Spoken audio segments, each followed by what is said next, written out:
This video examines the Bangladesh budget for the 2026-27 fiscal year. We will explore the framework for a $1 trillion economy, focusing on macroeconomic stability, tax reform, and structural transformation.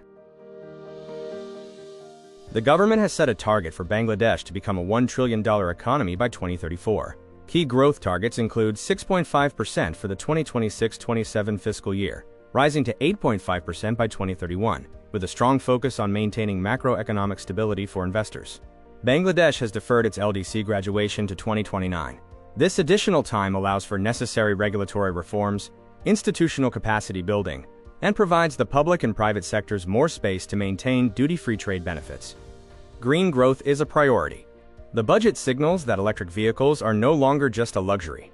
New measures include tax incentives for EV equipment and exemptions for mid-range electric vehicles to reduce fossil fuel dependency. A digital social safety net is being implemented to provide direct cash support. Through initiatives like family and farmer cards, aid is delivered directly, bypassing middlemen to reach the most vulnerable citizens efficiently. The budget marks a shift towards human capital investment, prioritizing health and education over physical infrastructure. Significant allocations in the annual development program reflect a focus on the long-term well-being of the people.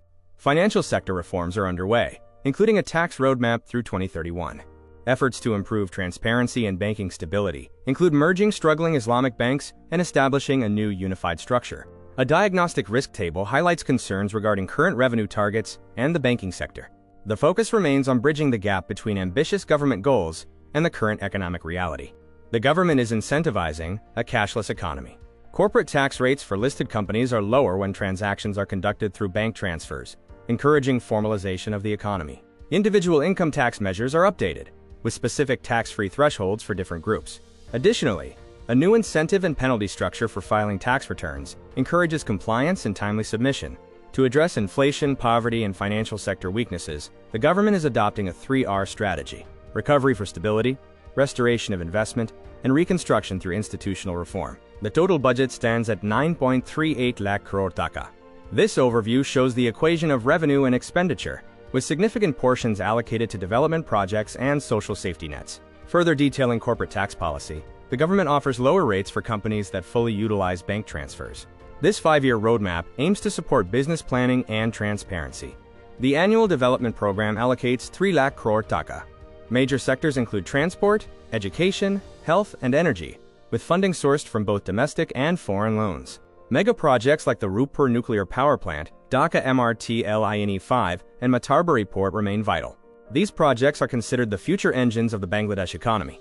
This video breaks down the life cycle social safety net, which has a total budget allocation of 1.88 lakh crore taka, representing 2.11% of the GDP. We'll look at how this supports different stages of life. For maternity and early childhood, the government has allocated over 1,900 crore taka. This initiative provides monthly support of 850 taka for approximately 18.15 lakh impoverished mothers. Support for the working-age population includes family cards for 41 lakh families and farmer cards for 12.5 lakh farmers.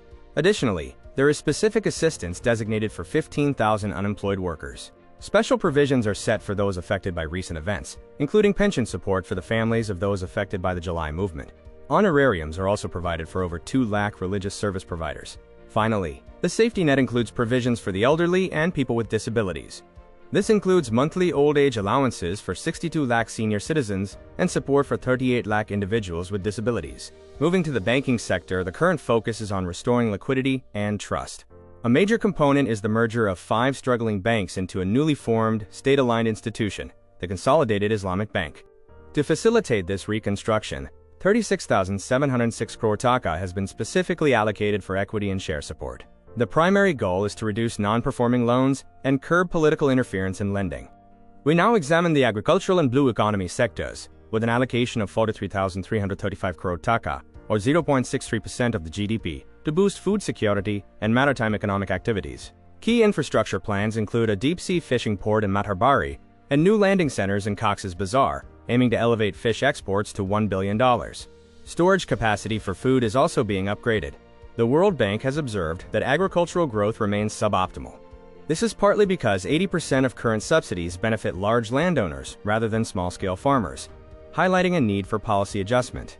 In terms of consumer impact, New budget measures aim to lower prices for items like air conditioners, refrigerators, and life-saving medicines, while also removing the tax on mobile SIM cards. Conversely, some costs may rise. Import taxes are increasing for mid-range cars and bicycles, and there is a new specific VAT on domestically produced alcohol, alongside higher costs for construction materials. The government's 3R blueprint, recovery, restoration, and reconstruction, is designed to address current macroeconomic challenges like high inflation and rising poverty rates.